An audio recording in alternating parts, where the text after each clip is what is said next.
Bonjour à toi, cher spectateur, certainement confiné au moment où tu regardes cette vidéo chez toi. Et on va parler d'un film dont je pense quasiment tout le monde a déjà parlé, mais ils en avaient parlé de manière pas très légale, parce que techniquement le film ne sort que maintenant directement sur Disney+, et avant c'était que aux États-Unis. Mais donc nous, on est dans la légalité, donc on parle aujourd'hui de Mulan, réalisé par Niki Caro. L'histoire, est-ce que j'ai vraiment besoin de résumer l'histoire? Parce que c'est celle de Mulan.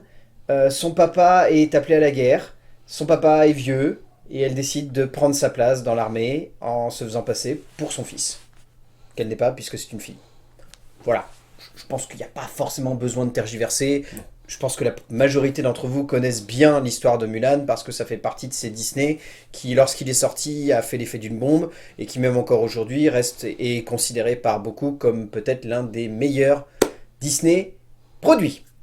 Pour en parler avec moi, mon spécialiste Disney, je vais t'appeler comme ça maintenant parce que tu viens littéralement pour tous les Disney. Ou comme par hasard quand il y a une petite boule bleue qui va très vite. Oui, ça aussi. Mais ça c'était une demande de ta part. C'est ça. Mon cher Renan, comment vas-tu? Ça va très bien. Voilà, c'est bon, sauf confinement, mais bon. Oui, voilà. Bon, là, la période fait que c'est pas foufou. Juste pour que vous ayez pas peur et que vous vous disiez pas, on a bravé le confinement. Cette vidéo a été tournée avant le confinement. Voilà, juste avant. Vraiment, juste avant. Mulan. Le film est passé par toutes les cases. Alors, petit préambule, le film, on va en parler d'un point de vue artistique. On n'évoquera pas les crédits polémiques qu'il y a dans le long métrage, autour d'une certaine contrée dans laquelle il y aurait des massacres. C'est pas notre intérêt en tant que critique, notre intérêt est vraiment de parler du film en tant que tel, donc si jamais vous vous attendez à voir un vrai débat autour de est-ce que c'est légitime ou non de tourner dans des régions où il y a des milliers de personnes qui meurent, ça sera pas ici. Le film, en tout cas, avant, avait été très critiqué pour deux raisons. Première raison, ça semblait faire partie donc de cette vague de remake assez compliquée que voulait mettre en place Disney, et parce que ça semble complètement inutile, parce que les films d'animation sont tellement originaux et créatifs de base que vouloir en faire autre chose, ça semble un peu bête. Ce qui en soi n'est pas tout à fait faux, Le Roi Lion étant l'une des meilleures démonstrations de ça. Mais derrière, il y en a eu d'autres où, même si on peut aimer les films, on se remet quand même en question l'idée de faire des remakes live. Deuxièmement, le film a été vivement critiqué parce que la réalisatrice, Niki Caro, a donc dit ouvertement qu'elle n'avait pas envie de faire un remake à la lettre près du film d'animation et qu'elle avait envie de prendre quelques libertés, notamment celle de retirer les chansons et celle de ne pas mettre Mouchou. Ce qui a été vécu par les fans comme un traumatisme, et je me rappelle que quand le film a été annoncé en tant que tel, il y a plein de gens qui ont gueulé et qui ont dit « C'est un scandale, c'est horrible !» Voilà, bon, ça, on n'en parlera pas non plus parce que ça n'a pas vraiment d'intérêt. Bref, en gros, il sort maintenant donc en libre accès sur Disney+, à la portée de tous ceux qui ont un abonnement, et je me tourne vers toi, Renan, et je te demande ce que tu as pensé de Mulan. Alors moi, ça va être une opinion un peu impopulaire au vu des critiques qui ont déjà eu lieu, mais moi j'ai bien aimé le film. Pas autant que l'original, mais j'ai trouvé qu'il essayait quand même pas mal de choses. Je l'aime bien parce que justement il a ce côté très différent de l'original qui fait que il peut.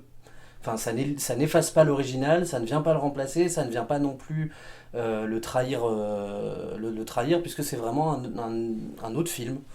Même si l'histoire reste la même, même si on retrouve des éléments de l'original, ça reste assez différent pour être son propre métrage, contrairement au Roi Lion par exemple, qui était vraiment une copie quasi carbone du film d'origine, où du coup, oui, ça peut passer pour une trahison pour certains, parce que on remplace quasiment le film d'origine. Mais là, non, moi j'ai passé plutôt un bon moment devant le film.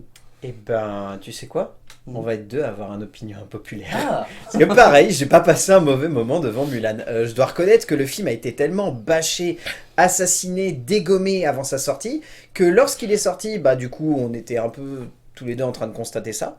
Et on a vu le film, et moi, personnellement, j'ai pas passé un mauvais moment devant Mulan. Je trouve le film plutôt bien foutu, assez divertissant, voire même assez créatif par instant. Il y a beaucoup de maladresse, notamment une histoire qui est un peu bâclée ou qui a des grosses répétitions, mais ça c'est parce que le film d'animation il rentre dans une case d'1 h 30 et là on rentre dans une case 2 heures, donc dans la case 2 heures il faut greffer beaucoup de choses, et il n'y a pas forcément toujours les bons propos qui sont amenés de la meilleure manière ou de la plus subtile, mais dans l'ensemble, le film respecte son idée de base, c'est-à-dire de vouloir faire un film d'arts martiaux, parce que mine de rien c'est un film d'arts martiaux, et là-dessus on peut pas cracher dans la soupe, c'est clairement hyper respectueux.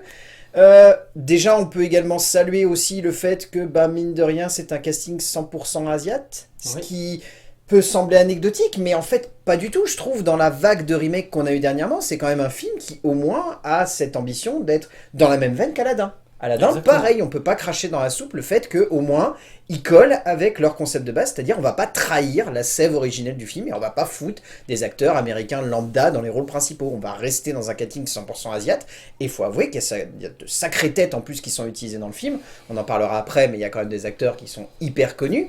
Et au moins, ouais, ça se tient dans cette ambition de base. Après, oui, on va aborder ça dans le détail, mais il y a plein de choses qu'on peut remettre en question, il y a plein de choses qu'on peut questionner, il y a plein de choses qu'on peut dire que ça marche pas, mais dans l'ensemble, au moins, le film a une idée, Mhm. et il la tient de bout en bout. C'est ça. Est-ce que c'est mal, franchement, Non, aujourd'hui? pas Mais du c'est tout. ça que je...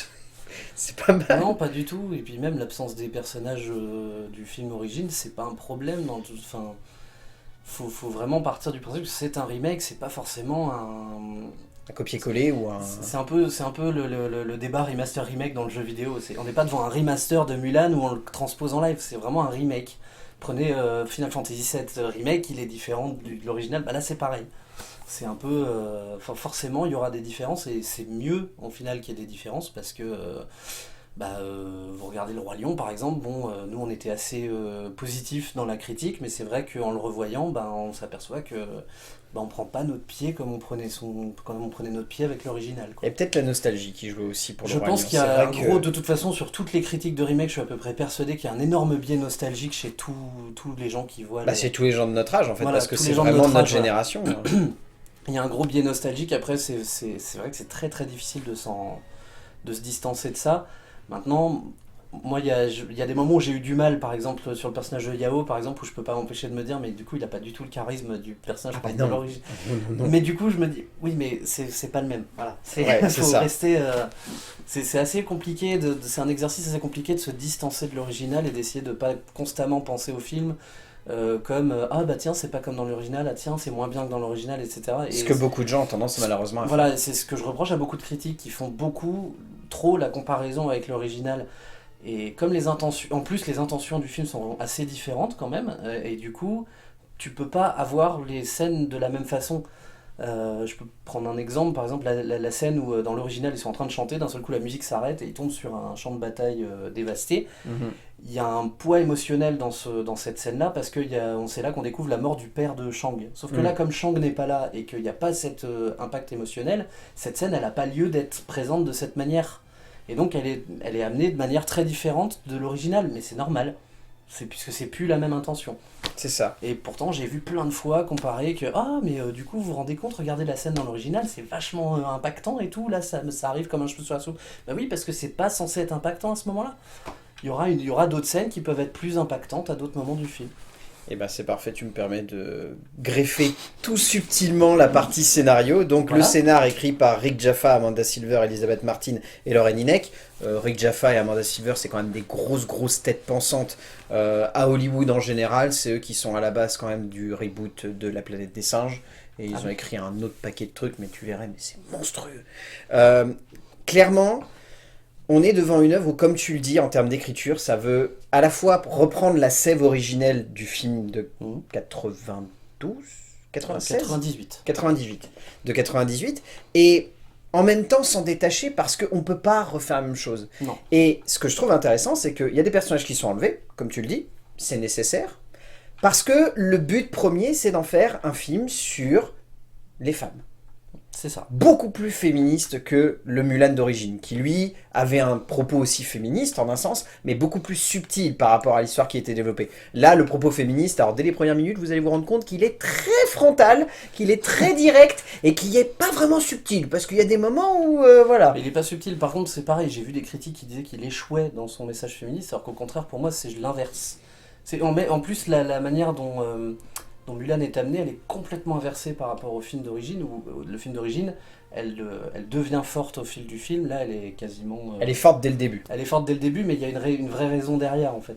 Il y a une vraie symbolique derrière ce... C'est ça, et c'est un autre combat intérieur d'ailleurs qu'elle va C'est ça. développer. C'est pas un combat du je dois devenir forte pour trouver ma place au sein de cette armée, Non. c'est je suis forte, mais eux me voient comme un homme. Donc comment faire en sorte qu'ils me voient comme une femme et qu'ils restent fortes. C'est Et ça. c'est ça qui est très intéressant, c'est qu'on est sur un propos qui est vraiment d'actualité. Et je peux vous assurer que j'ai vu des films qui sont supposés féministes à Hollywood, qui sont des catastrophes ambulantes, parce qu'ils veulent tellement marteler leurs propos, que du coup ça ne passe pas. Or ici, c'est de l'ordre de la petite idée. Et ce qui est très intéressant, c'est que, sans trop spoiler le film, l'antagoniste a également un but féministe. Oui.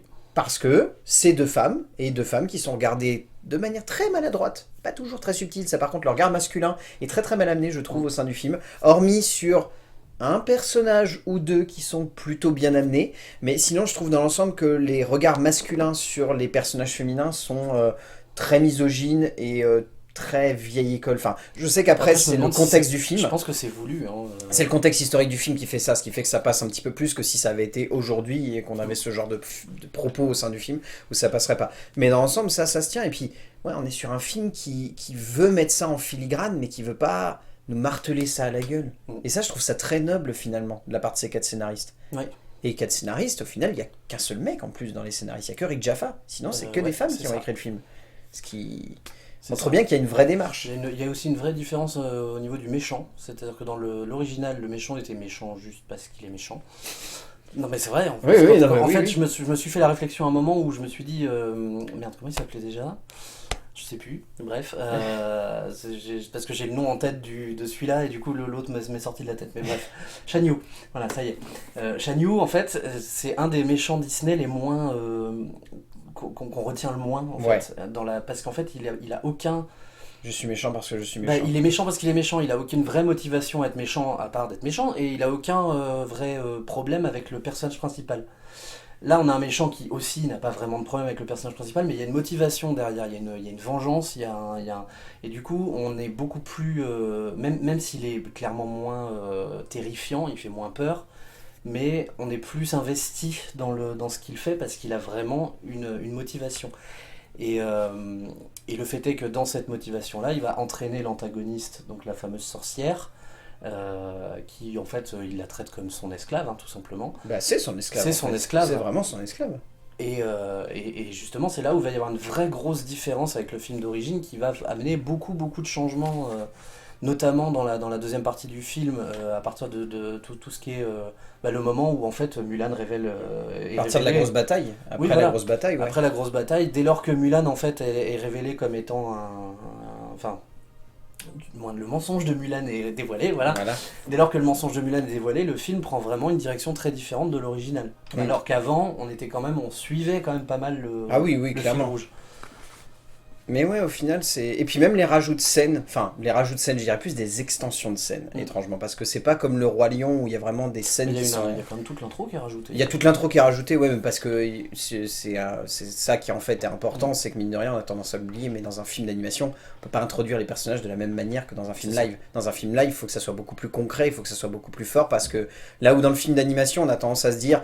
c'est de l'animation, je peux m'incruster dedans parce que je sais que c'est de l'animation. Si c'est un film live, il faut quand même être plus concret et c'est plus compliqué. Parce que j'ai toujours tendance à voir comme étant très critiqué par beaucoup le fait qu'on mette du temps à introduire les persos, mais c'est nécessaire en fait dans un film live.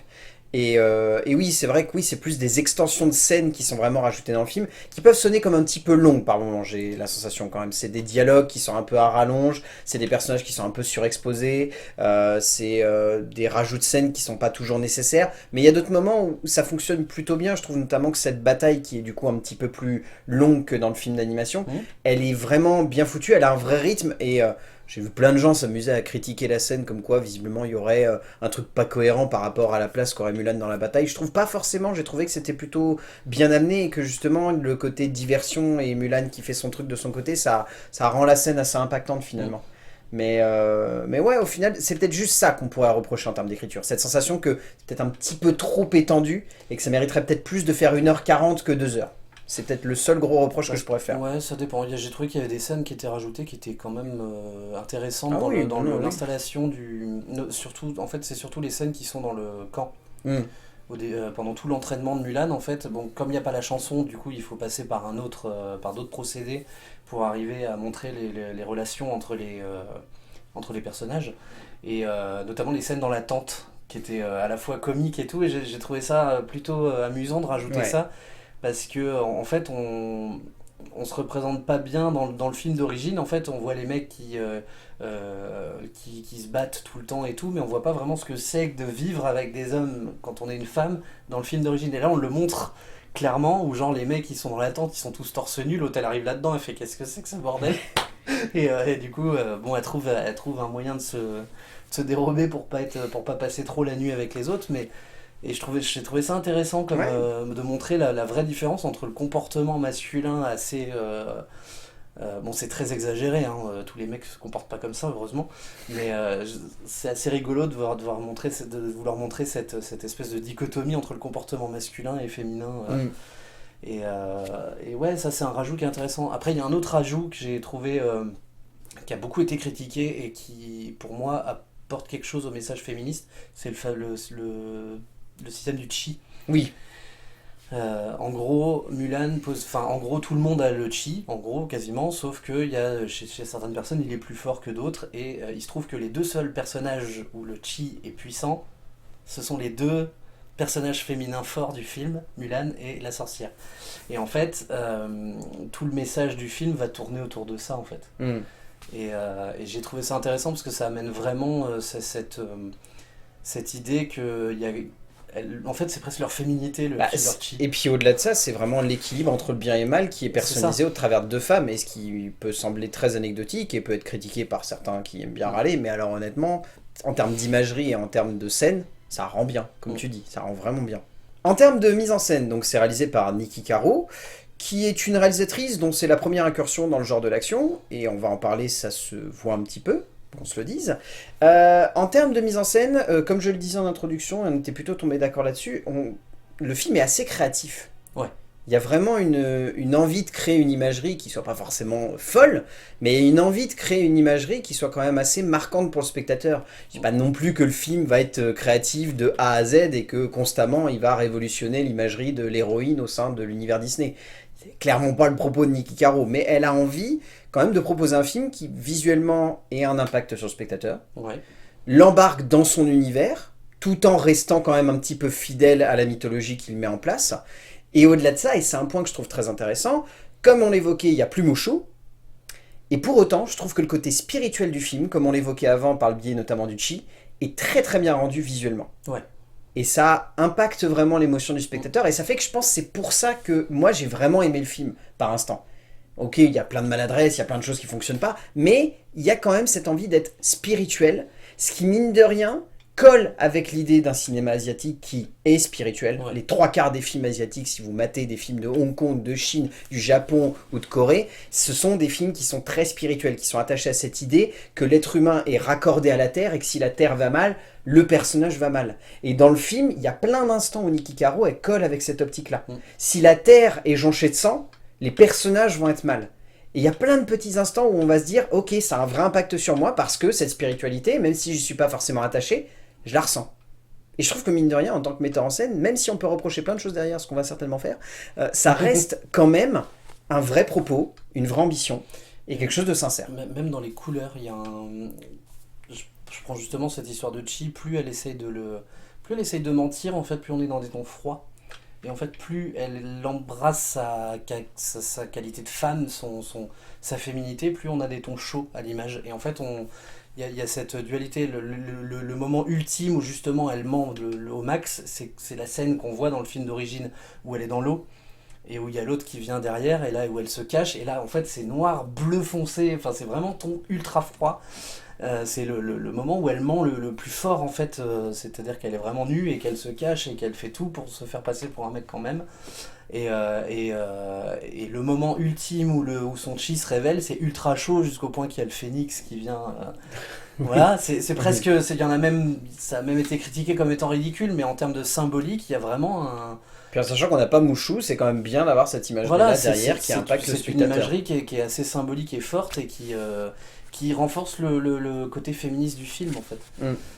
Bon, par contre, on peut pas sauver le fait que clairement, en tant que film d'action, le film est bourré de maladresse. Ouais. Mais genre vraiment de grosses maladresses. Ouais. Renan me pointait du doigt de son côté, il avait vu des faux raccords et des sensations qu'il y avait des scènes où littéralement c'était Il y a des... bourré de jump cut, mais C'est alors ça, à il y a crever. des jump cuts partout où il n'y a pas besoin, il y a des plans, on sait pas pourquoi ils ont choisi ces plans-là. Il y a un moment où la sorcière se bat, on voit carrément un plan où elle ne frappe pas le mec en fait. On voit la main passer. Bon, ça dure une fraction de seconde, mais il suffit juste d'avoir l'œil un peu ouvert à ce moment-là et ça se voit vraiment, quoi. Il y a des plans qui sont tournés aussi, on sait pas pourquoi. Il y a des mecs qui se battent contre la sorcière, elle est devant. Et en fait, l'action, on la voit pas. Elle est pas lisible parce qu'en fait, elle est devant les autres protagonistes. Donc en fait, il aurait peut-être juste fallu lever la caméra un petit peu. Le sommet étant quand même la baston de fin, entre guillemets, entre Mulan Ouais, et où ça coupe de et le partout. vrai Alors déjà que, antagoniste, déjà que le décor est un peu... et compliqué. Forcément compliqué, puisque c'est un chantier, hein, littéralement. Déjà que le décor est assez compliqué. Après, il y a des super bonnes idées de plans. Hein. Moi, les plans qui tournent autour... Enfin, j'ai trouvé ça super intéressant. Très James Wan d'ailleurs, ça m'a beaucoup fait penser au oui. style de James Wan sur Aquaman. Oui, voilà. Mais c'est vraiment... c'est trop entrecoupé. Et j'ai vu une vidéo, justement, je sais plus du tout de quel youtubeur, où il montrait en fait qu'il y a beaucoup de montages où l'action peut très bien fonctionner sans pourtant couper tout le temps en fait. Mais Non, c'était une vidéo sur Skyfall. oui, dans Skyfall, oui, il y a plein de C'était plans. une vidéo sur Skyfall où effectivement les combats avec Daniel Craig dans le film, en fait, ils sont quasiment jamais coupés, c'est quasiment tout dans un plan et hyper bien chorégraphié, et on arrive très bien à faire passer de l'action là-dessus sans pour autant couper. Et là, Mulan, en fait, ça coupe tout le temps. Et parce qu'en C'est fait, il y a un vrai épileptique. problème de mise en scène et il y a un vrai problème de montage. Et ce qui est paradoxal, parce qu'on est sur des acteurs qui, pour la plupart, savent justement faire de l'action. Bah, moi, par exemple, il y a un truc qui m'a un peu... J'ai trouvé ça un peu dommage, c'est Donnie Yen, la première fois qu'on le voit. Il te fait un truc avec l'épée, c'est hyper impressionnant. Quand tu vois le making-of, c'est encore plus impressionnant parce que tu sais que c'est lui qui le fait en entier. Mais en fait, dans le film, c'est entrecoupé plein de plans de réactions Mais tu qui sais... sont d'ailleurs des réactions qui sont pas forcément très impressionnées ou quoi, donc ça sert pas à grand chose. Et du coup, en fait, tout son truc, ça perd de son côté spectaculaire. Alors que quand tu vois le making-of, tu fais ah ouais. Ok, Mais là tu comprends c'est mieux. Donnie Yen, et c'est vrai que c'est sidérant. Ouais, c'est vrai que j'ai eu la même réaction que toi quand j'ai vu la première séquence avec Donnie Yen. J'ai fait, mais t'as Donnie Yen, fais-lui faire des trucs de dingue, il peut le faire, il peut vraiment le faire. Tous, dans les combats, en fait, c'est un peu le côté arts martiaux est là, mais le montage ne lui rend pas service, en fait. Il y aurait moyen tellement de jouer avec cette caméra qui tourne, Surtout qu'en plus, pareil, si vous cherchez sur YouTube, vous trouvez des trucs sur les effets spéciaux, il y a les trois quarts des décors, même si c'est filmé en partie en truc réel, les trois quarts des décors sont numériques. Ça se voit pas, heureusement. Ce qui est plutôt bon. Mais les trois quarts des décors sont numériques, donc tu peux jouer avec ta caméra vraiment. D'ailleurs, ils le font. Hein, la première apparition du méchant, c'est ce plan qui est dans la bande-annonce où il saute du cheval et où ils atterrissent sur le mur. Qui est plutôt classe. Il est super classe. Qui est pas du tout réaliste. Hein, mais il est super classe, pas du tout réaliste. Et quand tu regardes le making-of, il est super décevant. Parce qu'en fait, quand tu regardes le making-of, il saute juste comme ça, en fait. Mais c'est juste qu'avec les effets spéciaux, en fait, ils ont fait le décor qui tourne. Et c'est hyper bien foutu. Mais ils ont pas pensé à jouer avec dans les combats. Et je pense qu'il y aurait vraiment eu moyen d'avoir une imagerie très arts martiaux qui aurait pu vraiment... mais parce qu'on est sur une metteur en scène qui malheureusement ne maîtrise pas l'action, comme je ne sais pas, mais je prends l'exemple de James Wan parce que pour moi je fais un lien flagrant entre la mise en scène de Niki Caro et ce que James Wan fait d'habitude. James Wan, lui, il maîtrise l'action. C'est-à-dire que si tu le mets devant un film comme Aquaman, il sait qu'une séquence de baston, il peut se servir du décor à la fois, comme tu disais, avec la 3D, avec les effets spéciaux et avec ce qui est réel. Ce qui fait que par exemple dans Aquaman, le premier fight avec Nicole Kidman, il est exceptionnel parce que la mise en scène, elle part dans tous les sens, il n'y a pas un cut et pourtant c'est cohérent. Même pas que dans Aquaman, hein, dans les Fast and Furious aussi. Dans Death Sentence aussi, dans Death Sentence qui est juste ahurissant en termes d'idées de mise en scène, là-dessus vous pouvez vous taper une barre mais il y a plein de trucs. Et on sent que Niki Caro, elle elle a pas encore la maîtrise justement du cinéma d'action. Donc pour moi, je peux pas non plus totalement lui cracher la gueule parce que tu sais qu'elle est en train d'expérimenter. C'est juste que derrière, dans ce cas-là, entoure-toi vraiment d'une équipe de chorégraphes, de cascadeurs, etc. qui sont vraiment capables de faire ça et où du coup, tes producteurs, ils vont pas se dire ouais, mais tu veux pas rajouter un plan quand même où on voit le personnage juste mettre un coup d'épée histoire de faire un raccord au cas où si c'est merdique. Bah, et puis même, j'ai l'impression qu'il y a des rajouts de plans, des scènes qui sont pas vraiment d'action. Je pense dans l'intro, il y a une scène où elle poursuit une poule. D'ailleurs, dans le film d'origine, c'était le chien qui poursuivait la poule. Tout à fait. Mais là, elle poursuit une poule, elle est sur le toit, et en fait, il y a 3 plans pour montrer une seule action. Ça sert à rien. Surtout que ces 3 plans qui sont cadrés exactement c'est de la dans le même sécurité. angle. C'est de la sécurité. On a Ça, c'est au l'impression, cas en où fait, si ça marche pas. on a l'impression qu'en fait, ils ont jamais réussi à aucun moment du tournage à avoir un bon plan, et du coup, ils ont pris tous les morceaux qui allaient bien et poum poum poum. C'est Et ça. en fait, ça marche pas. Et pourtant, c'est pas une scène c'est pas un moment qui a besoin de jump cut en fait. Et d'ailleurs, il est hyper brouillon ce moment-là parce que la caméra elle est dans un angle, dans un autre, dans un truc. Enfin, tu t'arrives pas à suivre. J'ai envie de dire, même dans un combat, il faudrait qu'on respecte un peu comme dans un dialogue presque. Qu'on arrive à respecter cette règle où il faut que l'action elle suive, mais que la caméra suive dans le même sens. Si tu fais un plan d'un côté, puis finalement tu passes de l'autre côté, on comprend plus rien. Et là, en fait, c'est exactement ce 360 degrés. Oui, voilà, mais c'est exactement ce que fait le film. En fait, c'est une scène d'action, la caméra va se placer là, et puis après, le plan d'après, elle est de l'autre côté, et puis machin. Et en fait, c'est pas lisible. Alors, bon, comme ça passe très vite, au final, on comprend ce qui se passe, mais il y a des moments où tu te dis, attends, ils étaient pas plus loin dans le décor et tout. Non, c'est qu'en fait, ils ont changé d'angle et que, c'est un peu bizarre. Le cinéma d'action, quand c'est pas dans les mains d'un vrai artisan. Alors, passons sur un point plus positif, le casting. Là, pour le coup, on va pas avoir grand-chose de négatif à dire. Parce que le casting est quand même sacrément couillu et classe. Parce que déjà, ils ont réussi à récupérer quand même Donnie Yen, Lee Gong et Jet Li. Il y a Jet Li. Ouais. Bon, Jet Li, il sert un peu à rien. Je t'avoue qu'à mon avis, moi perso, je pense qu'il est à moitié sur la fin parce que là, sans déconner, quand même prendre Jet Li pour jouer l'empereur. Je l'avais pas reconnu. Moi non plus au début. Moi non plus au début, j'ai fait attends.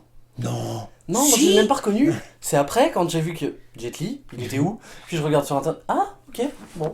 J'avais pas reconnu. Il y en a plein. On peut citer aussi Jason Scott Lee, Yoson Han ainsi que Tsima qui joue le père, qui est pas mal, lui, je l'ai vraiment beaucoup aimé. Je trouve qu'il a une très jolie interprétation du père où il en fait pas des caisses et où c'est plutôt juste.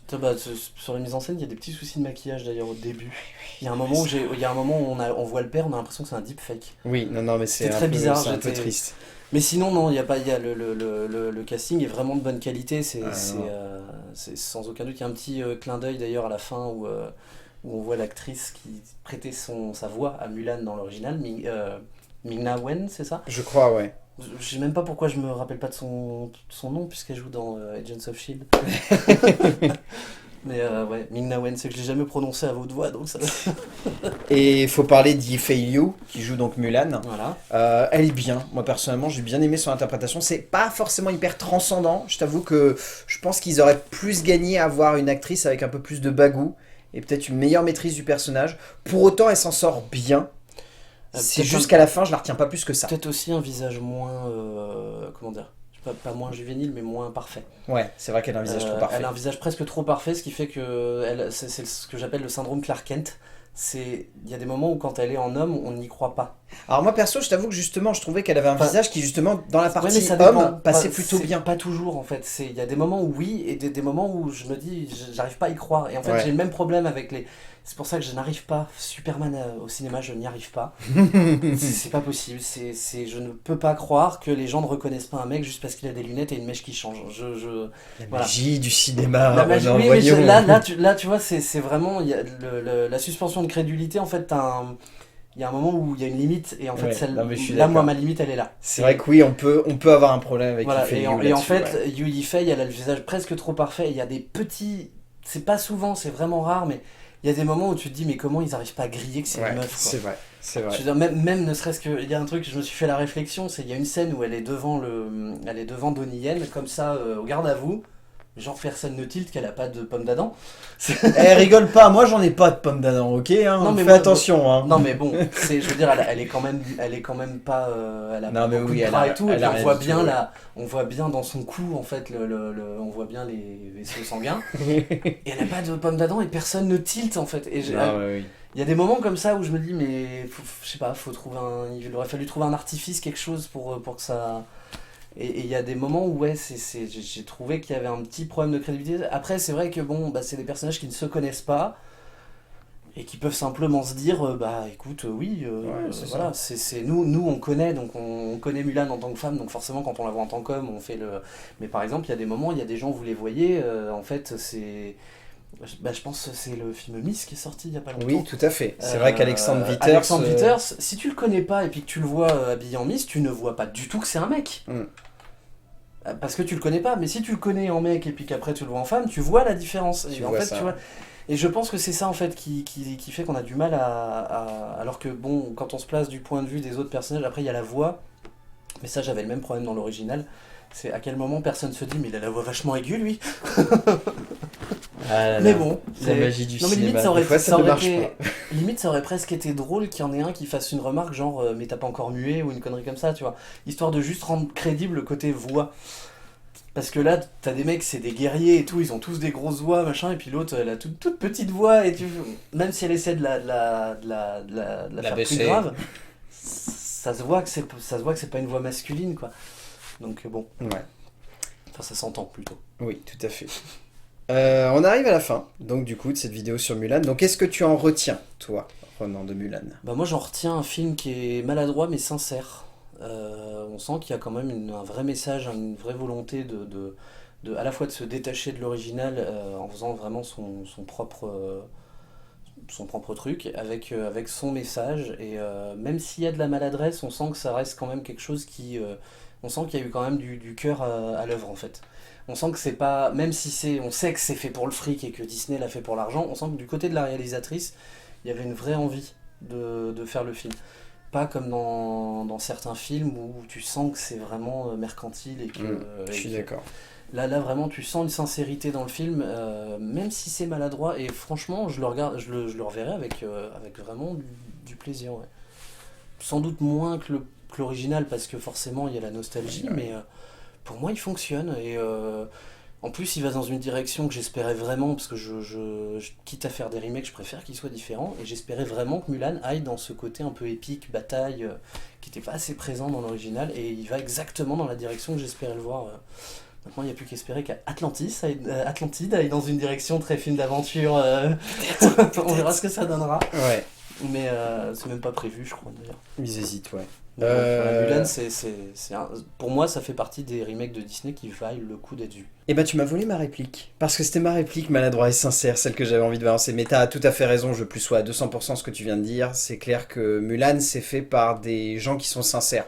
Que ce soit dans l'écriture, où on l'évoquait, le propos féministe est quand même bien amené, pas toujours avec autant de justesse qu'on pourrait l'espérer, mais il est bien amené, et il est là, il est présent. Il y a une vraie réécriture, il y a une cinéaste qui veut se frotter à l'action, même si elle sait que derrière, elle va potentiellement se planter, ou qu'elle va avoir une petite hésitation, quelque chose comme ça. Elle y va quand même à fond. Il y a des interprètes qui se donnent à fond pour leur personnage, même s'ils savent derrière que potentiellement le montage va les amputer, ils ont quand même envie de se donner à fond pour leur personnage. Donc ouais, au final, ben, ça vaut le coup, je pense, de voir Mulan de Niki Caro. C'est tellement un film qui a été bâché que je pense qu'on a été le plus honnête possible en essayant vraiment de défendre le film ici sans l'assassiner, parce que c'est un peu ridicule, je trouve, d'assassiner un film comme ça qui est plus sincère que des films comme Le Roi Lion ou d'autres remakes dernièrement faits par Disney qui, eux, sont vraiment faits pour le flouze.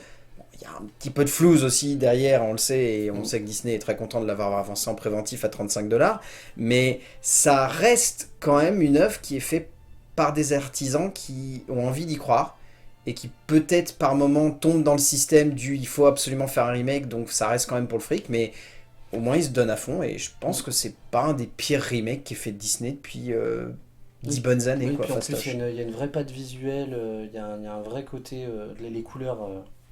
Enfin, moi je sais que maintenant je peux regarder en Dolby Vision chez moi, donc j'ai vraiment le spectacle à mort, et c'est vraiment très très beau. Enfin, ça mérite d'être vu. Ne serait-ce qu'une fois.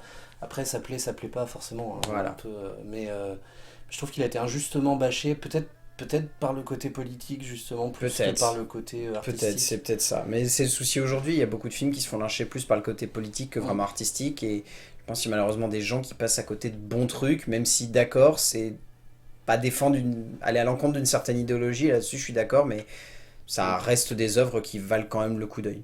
Vous l'aurez compris, on vous conseille quand même de regarder Mulan, c'est pas si mal que ça. Voilà. Merci Renan d'avoir participé à cette vidéo. Merci de m'avoir invité. Ben, je t'en prie. On va souhaiter aux gens une bonne continuité de confinement, parce que je le sens pas bien. J'espère que ça se sera amélioré au moment où cette vidéo sortira, mais je n'en suis pas sûr. Et d'ici là, on va dire aux gens de continuer à regarder des films chez soi, parce que c'est bien de regarder des films chez soi, et qu'on se retrouvera pour parler de films, bien évidemment. À plus. À plus. Mais Disney, ça serait bien de pas mettre Soul sur Disney+. Parce qu'on aime bien, Renan et moi, se retrouver pour parler de films, mais on aimerait bien pouvoir aller voir le film au cinéma avant. Hein. Ouais. Ça serait gentil, pensez à nous. Oh.